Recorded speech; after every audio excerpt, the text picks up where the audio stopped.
अस्सलाम वालेकुम दोस्तों, कैसे हैं सब। उम्मीद है खैरियत से होंगे। तो दोस्तों, आज हम बात करेंगे एक ऐसे बहादुर जंगजू के बारे में कि जिसने तैमूरी सल्तनत की बुनियाद रखी। जी हाँ दोस्तों, आज हम बात करेंगे अमीर तैमूर के बारे में और जानेंगे अमीर तैमूर के दिलचस्प हालात ज़िंदगी और बात करेंगे कि अमीर तैमूर मौलाना रूम की कब्र क्यों उखड़वाते उखड़वाते रह गया और इसकी ज़िंदगी से जुड़े कुछ वाक़यात के बारे में। जानने के लिए वीडियो को एंड तक देखें और जो इस चैनल पर नए हैं वो इस चैनल को ज़रूर सब्सक्राइब करें ताकि इसी तरह हिस्ट्री से मुताल्लिक आपके नॉलेज में इजाफ़ा होता रहे। तो चलिए दोस्तों, वीडियो शुरू करते हैं। मारूफ मुसन्निफ़ हेरोल्डियम ने इसे आखिरी फ़ातिह आलम करार दिया है। इसकी ज़िंदगी घोड़े की पीठ पर बसर हुई और आधी दुनिया के लश्करों को यके बाद दीगरे मग़लूब किया और अपनी सल्तनत वस्ती एशिया से अफ़गानिस्तान, हिंदुस्तान, फ़ारस, बगदाद, दमिश्क, अंकरा और आर्मीनिया तक वसी की। खरासान के शहर सब्ज़वार पर जब फतह पाई तो 1.5 लाख खोपड़ियों का मीनार बनवाया ताकि दुनिया जान ले कि इसके आगे सर उठाने वालों का क्या अंजाम होता है। इसका नाम तैमूर था और वह तैमूरलंग के नाम से मशहूर है। वो 1336 में समरकंद के करीब एक कस्बे कैश में पैदा हुआ। अमीर तैमूर की ये खासियत थी कि वो दोनों हाथों से तलवार चला सकता था। वो ना सिर्फ हाफ़िज़ कुरान था बल्कि इसका हाफ़ज़ा इतना कवी था कि कुरान की कोई भी आयत उल्टी पढ़ सकता था। तैमूर दीनी और दनीवी उलूम का माहिर था। इसे मुफ्ती और फ़कीह भी कहा जा सकता है। तैमूर की आप बीती 1783 में मंज़र आम पर आई जिसे एक फ़्रांसीसी मुसन्निफ़ मार्सिल ब्रियोन ने मुरतब किया था। तैमूर के हाथ से लिखी हुई याददाश्तों का असली नुस्खा यमन के बादशाह जाफ़र पाशा के पास महफूज था जो हिंदुस्तान से होता हुआ बरतानिया पहुंच गया। ये किताब अमीर तैमूर के बारे में दिलचस्प वाक़यात से भरी पड़ी है। तैमूर की ज़िंदगी एक ख्वाब से शुरू होती है और एक ख्वाब पर ही ख़त्म हो जाती है। समरकंद पर और बुखारा पर तसर्रुफ़ हासिल करने के बाद अमीर तैमूर ने एक हैरत अंगेज़ ख्वाब देखा जिसमें इसे आसमान में मुअल्लक़ एक सीढ़ी पर चढ़ने की तरगीब दी जाती है। जब वो कई ज़ीने ऊपर चढ़ चुका होता है तो एक ग़ैबी आवाज़ आती है, क्या तू जानता है कि तूने कितने ज़ीने तय कर लिए हैं? तैमूर ने जवाब दिया, नहीं। फिर आवाज़ आई, तू जितने ज़ीने चढ़ आया है ये तेरी ज़िंदगी के शब रोज़ हैं। अलबत्ता तू जब तक ज़िंदा रहेगा ऊपर ही जाएगा, कभी नीचे नहीं आएगा। लिहाजा एक नसीहत याद रख कि हमेशा दानिशवरों, उलमा, सनतकारों और शायरों का लिहाज रख।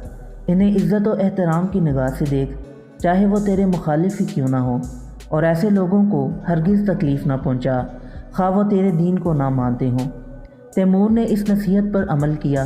वो जिस शहर को ताराज करता वहाँ लाशों के अंबार लगा देता, लेकिन वहाँ के अदीबों, शायरों और दानिश्वरों के घरों को जाए अमान करार दे देता। एक जगह लिखता है कि मैं मसनवी पढ़ने के बाद मौलाना रूम से मुतनफ़िर हो गया क्योंकि मौलाना रूम तमाम मज़ाहब को एहतराम देता था और किसी मज़हब को किसी दूसरे मज़हब पर फ़ौक़ियत नहीं देता था, जबकि मेरा अक़ीदा था कि इस्लाम बकिया तमाम मज़ाहब से बरतर और आला है।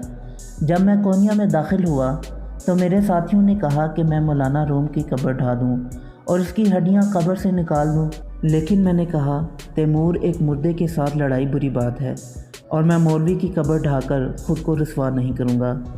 रिवायत है कि जब तैमूर ने शिराज़ को फ़तह किया तो हाफ़िज़ शिराज़ी को तलब किया और पूछा, क्या ये शेर तेरा है? ए खुदा, हमारे मोहतसिब को भी साज़ो आवाज़ का सलीका बख्श दे। अगर ऐसा हो जाए तो तेरी शरीयत में कोई बिगाड़ पैदा नहीं हो जाएगा। बूढ़ा शायर बोला, जी हाँ ए अमीर वाला, ये शेर मैंने ही अर्ज़ किया है। अचानक मुझे गुस्सा आ गया। पिटाई की भी हद होती है। क्या तू नहीं जानता कि तेरा शेर दीन और मज़हब के लिए बड़ी अहानत है? बूढ़ा शायर बोला, मेरा मकसद तौहीन करना हरगिज़ नहीं था, बल्कि ये कहना चाहता हूँ कि दफ़ की आवाज़ इतनी बेवक़्त है कि इससे अराकीने दीन में खलल नहीं पड़ सकता। मैंने अपने गुस्से पर काबू रखा क्योंकि मुझे अपनी ख्वाब की नसीहत याद आ गई। फिर मैंने पूछा, क्या ये शेर भी तुम्हारा है?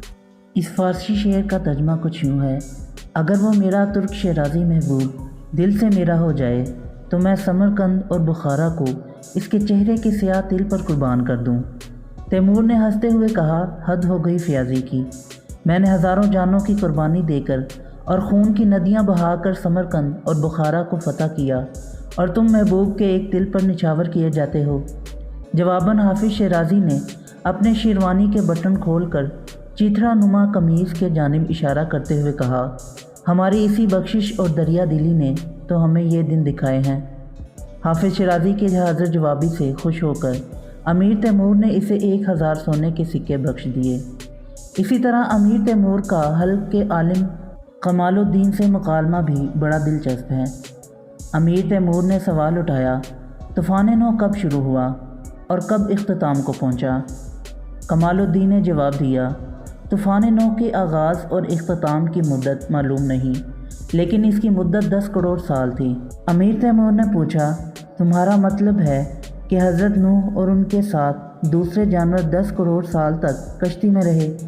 کمال الدین بولا، اے امیر، حضرت نوح اور ان کے ہمراہ حیوانات کا مسئلہ در حقیقت ایک عرفانی مسئلہ ہے۔ حضرت نوح اور ان کے جانور 10 کروڑ سال تک زندہ نہیں رہ سکتے تھے، نیز یہ کہ اس طویل مدت میں آسمان سے مسلسل پانی برستا رہا تھا۔ در حقیقت حضرت نوح اور ان کے ہمراہی حیوانات سے مراد جو طوفان کے پورے عرصے میں پانی پر زندگی بسر کرتے رہے یہ ہے کہ اللہ تعالیٰ نے انسان اور حیوان دونوں کو پانی اور پانی میں موجود مٹی یعنی سلسال سے پیدا کیا ہے۔ امیر تیمور عظیم جنگجو تھا، تاہم علماء اور فضلاء کی قدر کرتا۔ جس شہر کو فتح کرتا اس کے عالموں کو بلا کر ان سے مکالمے کرتا۔ ایک مکالمے کے دوران عیسائیوں کے مذہبی پیشوا اسقف اعظم نے امیر تیمور کو برا بھلا کہا۔